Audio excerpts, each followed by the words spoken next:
Hello and welcome to The Critique. The idea is simple. You send us your work, and we give you some constructive feedback to make it even stronger. Today we're looking at a YouTube script called You'll Only See This Once, right before your old life ends. Right.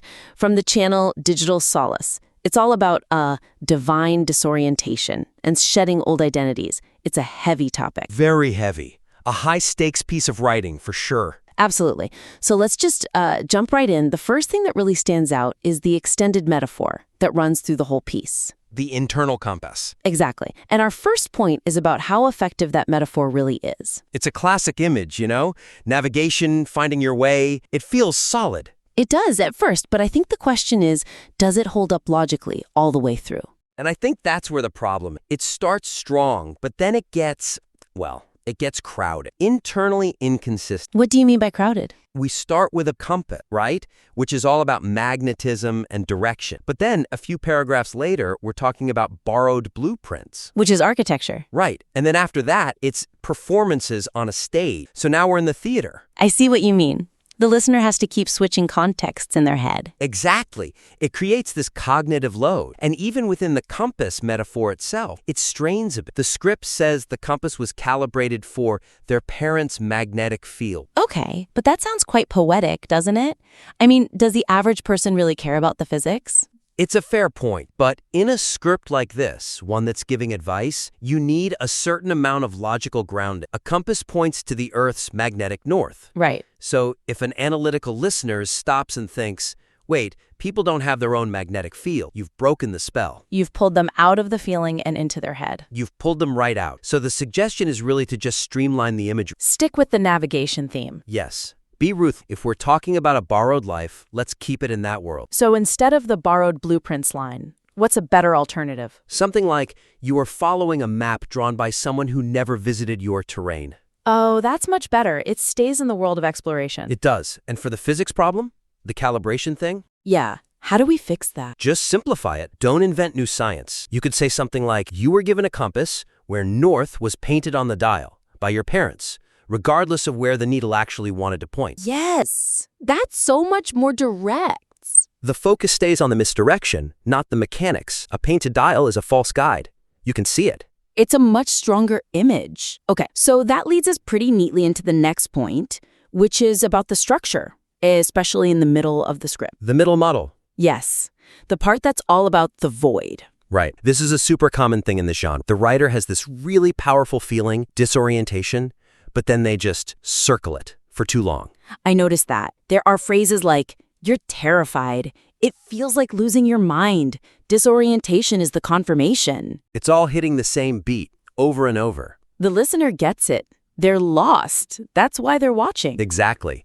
And if you dwell there for 3 or 4 paragraphs, you risk fatigue. It becomes a loop of validation instead of a progression of thought. So the suggestion is to create more momentum there? I'd say create a clear 3-act structure right in the middle. The symptom, the diagnosis, and the cure. Move from the problem to the new perspective much faster. How would you do that without losing the emotional weight? Condense it. You have 3 paragraphs describing the feeling of being lost. Make it one really potent paragraph that just lands. So it's about making it denser, more impactful. Exact. A single punch of recognition, and then you immediately offer a way out. And the transition out? There's a perfect pivot point already in the script. The line, foundations crack when the ground beneath them shifts. That's a strong line. It is. Use that as the bridge. After that line, immediately shift to the audit idea, checking if your dreams are your own. Don't go back to describing the fear. That makes sense. I also saw some repetition around the idea of recalibration. Yes, it says your compass isn't broken, it's recalibrating early on. And then later, it's presented as a big reveal. It kills the suspense. You're giving away the answer before the listener has even fully felt the question. So cut the first one. I would. Let them sit in that discomfort of the spinning compass. Then, when you finally say, that's not failure, that's recalibration, it lands like a genuine revelation. Okay, I really like this next point because it gets into the language itself. The script uses a lot of abstract terms. It does. Soul, universe, vibrations. To its credit, it even calls itself out for using spiritual fluff. Yeah, but being self-aware about it doesn't quite solve the problem, does it? Not really. These terms can be powerful, but without concrete, gritty, real-world examples, they just float away. They're weightless. So we need to balance the abstraction with reality. Exact. The script has a great start with the brushing teeth example. Staring in the mirror and not recognizing yourself. That's real. Visceral? Yes.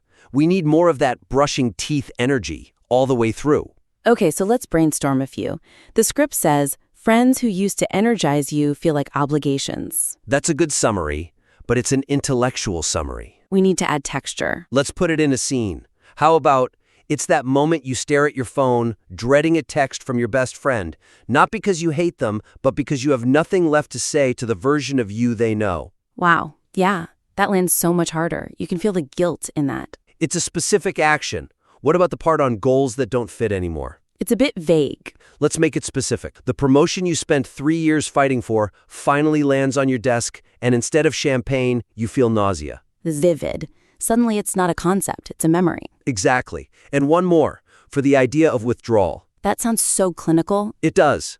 We could try, you find yourself sitting in your car for 20 minutes after work just to delay walking into your own life. Oh, that is so specific and so common. The garage door stall. It screams disorientation without ever using the word. That's the key, isn't it? Show the behavior. Don't just name the emotion.